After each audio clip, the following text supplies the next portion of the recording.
Z student academy में खुश आमदीद। आज का जो हमारा सेशन है वो डी ब्रोगलाय लॉ को डिस्कस करेंगे हम। यहाँ पर डी ब्रोगलाय कहते हैं, बेसिकली इनका नाम था डी ब्रोगलाय, जो कि इन्होंने 1924 के अंदर अपना एक फंडामेंटल कंसेप्ट पेश किया। इनका कंसेप्ट जो था वो क्वांटम मैकेनिक्स के अंदर मज़ीद जिसे कहना चाहिए इनोवेशन लेकर आ रहा था। और इनोवेशन के साथ ही क्या कर रहे थे, ये अपने आइडिया को इंट्रोड्यूस करा रहे थे। कि इन्होंने क्या आइडिया ये था, ये कहते थे कि जो इलेक्ट्रॉन है उसके पास एक ख़ास तौर पर लहर किस्म की मौजूद है, यानी वेव्स मौजूद हैं। उन वेव्स के अंदर से क्या हो रहा है कि वो क्या कर रहे हैं, वो एक बेसिक पार्टिकल स्ट्रक्चर क्रिएट कर रहे हैं हमारा, जिसको हम देख सकते थे कि ये अलग एक बॉडी बन रही है। यानी उनका कहने का मतलब ये था कि जो वेव्स हैं वो एक अलग अपना स्ट्रक्चर फाउंड कर रही हैं, जिसकी वजह से एक अलग पार्टिकल जो है जनरेट हो रहा है, या उसकी जो पार्टिकल की नेचर है वो ड्यूल हो रही है, डबल नेचर हो रही है।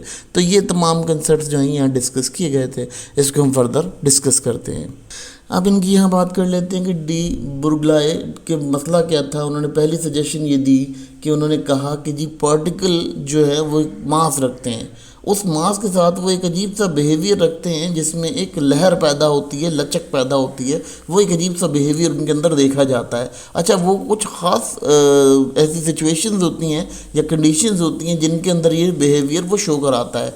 अच्छा, पहले तो जब इनकी ये थ्योरी थी, ये थ्योरी सिर्फ इसलिए मानी जाती थी, इसलिए समझी जाती थी कि ये सिर्फ लाइट के ऊपर काम कर सकती है, ठीक है, क्योंकि इस फोटोन के ऊपर बात कर रहे थे ये पहले, ठीक है, फिर इलेक्ट्रोमैग्नेटिक वेव के ऊपर बात कर रहे थे। लेकिन जब बाद में उन्होंने ये चीज़ नोटिस की तो उन्होंने इस कंसेप्ट को शिफ्ट किया मैटर्स के ऊपर भी। कहा कि मैटर्स भी अपनी हालत को तब्दील करते रहते हैं और उनके अंदर एक अजीब सा कंडीशन देखी जाती है, एक नई ऑब्जर्वेशन देखी जाती है जो कि लहरों की तरह से उनके अंदर एक तब्दीली पैदा करती है। अच्छा, वो जो लहरें होती हैं, बेसिकली मेरा जो ख्याल यहाँ तक बन रहा है कि वो इस तरह से कहना चाह रहे थे कि जो आपके ये ऑर्बिट्स हैं, ऑर्बिट्स को वो एक तरह से लहर क्रिएट करने का कह रहे थे कि वो एक लहर है जिसके अंदर जो है वो इलेक्ट्रॉन वगैरह रिवॉल्व कर रहे हैं। अच्छा, डी ब्रोगलाय ने एक इक्वेशन दी। डी ब्रोगलाय ने एक इक्वेशन कुछ इस तरह से भी दी। उन्होंने कहा कि जी उन्होंने ये समझाया कि जैसे प्लैंक क्वांटम में हमने थ्योरी देखी, इसी तरह से इन्होंने भी एक इक्वेशन प्रपोज की। उस इक्वेशन का मतलब ये था कि लैम्डा जो था वो उन्होंने वेवलेंथ को डोनेट कर दिया, एच जो था वो प्लैंक कांस्टेंट था, और जो पी उन्होंने वहाँ नोट किया वो ये कह रहा कि पी जो रखा वो उन्होंने मोमेंटम के लिए रखा। अच्छा, उन्होंने क्या किया, उन्होंने लैम्डा को डिवाइड करा दिया एच पी से, यानी प्लैंक कांस्टेंट से, और प्लैंक कांस्टेंट के साथ उन्होंने जो मल्टीप्लिकेशन दूसरी करवाई वो किससे करवाई, वो उन्होंने करवाई मोमेंटम से। मोमेंटम से फिर क्या हुआ, मोमेंटम से फिर जो आपका बोहर्स की थ्योरी थी उसमें एक्सचेंज आ गया। जब बोहर की थ्योरी में चेंज आया तो ऑलमोस्ट, जब बोहर की थ्योरी में चेंज आएगा तो आपके पास क्या हो जाएगा, आपके पास वो कंसेप्ट जो है वो रियल नहीं शो होगा, वो थोड़ा सा चेंज हो जाएगा। तो उसकी वजह से भी यहाँ पर इसकी बड़ी वैल्यू है, क्योंकि इसको वैल्यू किया जाता है इसी बिहाफ के ऊपर, क्योंकि इसने बोहर्स की थ्योरी के अंदर थोड़ा सा अमेंड किया। इनकी थ्योरी की एप्लीकेशन जो है बहुत अच्छे से, जो इम्प्लीकेशंस हुई, अप्लाई हुआ इनकी थ्योरी, वो कहाँ अप्लाई हुई। इनकी थ्योरी सबसे पहले जो अप्लाई हुई वो माइक्रोस्कोपिक पार्टिकल्स के ऊपर हुई, जैसे कि इलेक्ट्रॉन की बात कर लेते हैं। अब इलेक्ट्रॉन के ऊपर जब उनकी थ्योरी अप्लाई हुई तो ऑलमोस्ट उनके पास क्या हुआ, उनके पास एक लार्ज मास हो गया, एक लार्ज मास और मोमेंटम नज़र आया। अच्छा, अब उनकी जो थ्योरी थी वो तो वहाँ नज़र आ गई माइक्रोस्कोपिक इलेक्ट्रॉन पार्टिकल्स के ऊपर, लेकिन इनकी थ्योरी ने वहाँ काम नहीं किया जहाँ हम माइक्रोस्कोपिक ऑब्जेक्ट्स देख रहे थे। इस थ्योरी से हमें एक और चीज़ का भी अंदाज़ा हुआ कि जो हमारे इलेक्ट्रॉन्स थे वो एक अजीब सा बिहेवियर शो कराते थे, एक अजीब कंडीशंस के अंदर, जहाँ वो इंटरफेरेंस और डिफ्रैक्शन के अंदर भी जा रहे थे। यानी दो करेक्टरिस्टिक्स होती हैं वेवलेंथ की, तो वेव की जो करेक्टरिस्टिक्स हैं वो शो कराते हैं जब कभी सर्टेन कंडीशन के अंदर से इनको गुजारा जाता है। तो ये वहाँ भी बड़ा अच्छा इसने अपनी अपनी एक्सप्लेनेशन प्रोवाइड की, जिससे हमें ये समझ में आया कि हमारा जो डिस्कशन है वो इम्प्लीकेशन इसकी यहाँ इस जगह हो सकती है।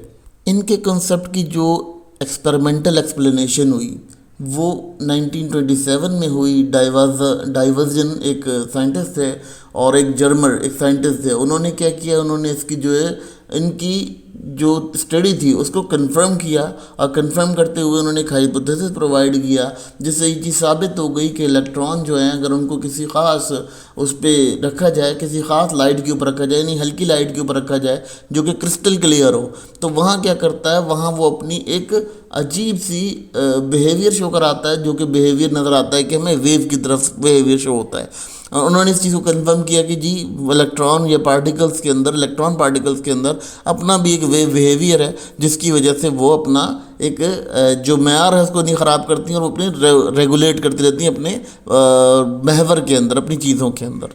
अब इनकी लॉ कहाँ पर अप्लाई होती है या कहाँ हम इसकी एप्लीकेशंस कर सकते हैं? देखिए, सबसे पहली चीज़ इसकी क्वांटम मैकेनिक्स में बड़ा इंपॉर्टेंट किरदार हुआ, जिसमें स्क्रॉडिंगर की आगे हम इक्वेशन को डिस्कस करेंगे। वो इक्वेशन डिस्क्राइब करने में बहुत आसानी हुई। फिर उसके बाद अगर हम आगे देख लेते हैं इलेक्ट्रॉन माइक्रोस्कोपी की तरफ जो है वो बहुत ज़्यादा काम किए गए, यानी फिर उन्होंने क्या किया, उन्होंने जो है वो इलेक्ट्रॉन माइक्रोस्कोप को ईजाद करने की कोशिश की गई, तो उसमें इनकी थ्योरी का बड़ा किरदार रहा। फिर उन्होंने क्या किया, उन्होंने वेव नेचर ऑफ इलेक्ट्रॉन को जब देखा तो उन्होंने क्या किया, उन्होंने अचीव कर लिया एक हाई रेजोल्यूशन इमेजिनिंग, यानी ऐसा कहना चाहिए कि हाई रेजोल्यूशन जो माइक्रोस्कोप था वो इन्हीं की थ्योरी के अकॉर्डिंग बना, यानी बन सका।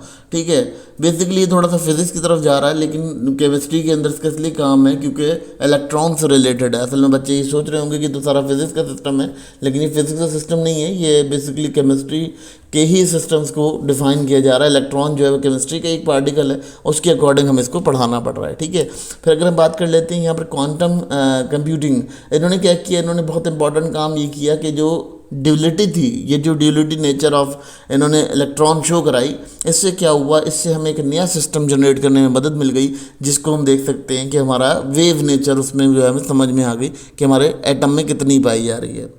देखें जी, इसने कहाँ पे इसके फ़ायदे क्या हुए में सबसे बड़ी चीज़ हमारी जो हुई, हमें क्लासिकल केमिस्ट्री या क्लासिकल फ़िज़िक्स से हमें मॉडर्न फिज़िक्स की तरफ जाने का मौका मिला। ठीक है, और हमें जो है क्लासिकल सोच से हमें जो है मॉडर्न सोच की तरफ जाना पड़ा, जिसमें हमने क्वांटम फिज़िक्स की तरफ हमारी बड़ी रुझान बढ़ा। ठीक है, फिर उसके बाद हमारा क्या हुआ, हमें वो लेवल अचीव करने में मदद मिली जो लेवल हम सोच भी नहीं सकते थे। अच्छा, इसने क्या किया, एक नया रास्ता शो कराया हमें कि जी एटम के अंदर भी कोई ना कोई वेव लेंथ मौजूद है, कोई ना कोई वेव का काम कर रही है। ठीक है, फिर उसके बाद अगर हम बात कर लेते हैं, इसके अंदर मज़ीद हमें ये चीज़ भी देखने को मिली कि हमारा जो अंडरस्टैंडिंग थी वो किस तरह से बिहेव कर रही थी, फिर हमें वो भी देखने को मिला। फिर हमें ये बहुत ज़्यादा आसानी हुई, हमारा ये सिस्टम इतना इंक्रीज़ होता चला गया कि हमने काफ़ी ईजादात जो इनकी थ्योरी के बाद की, जैसे कि माइक्रोस्कोप की मैंने आपको लास्ट टाइम मिसाल दी, फिर एक वो जो आपको मैंने 1923 में जो सर्टिफिकेशन दिखाई उसकी भी मैंने आपको मिसाल दी। तो ये तमाम चीज़ें जो हैं, ये तमाम चीज़ें आपके लिए बड़ा काम करती हैं और बड़ा किरदार अदा करती हैं। इसीलिए आपको चाहिए कि इसको स्टडी करें, और इसीलिए स्टडी कराया भी जाता है ताकि आप लोगों की एक लेवल अप हो सके और आपको समझ आ सके। बेसिकली ये हैं तो फिज़िक्स के कंसेप्ट, लेकिन केमिस्ट्री में इसलिए पढ़ाए जाते हैं क्योंकि केमिस्ट्री भी फिज़िक्स से ही रिलेटेड करती है, थोड़ी थोड़ी कहीं कहीं एक दूसरे से मिलती है।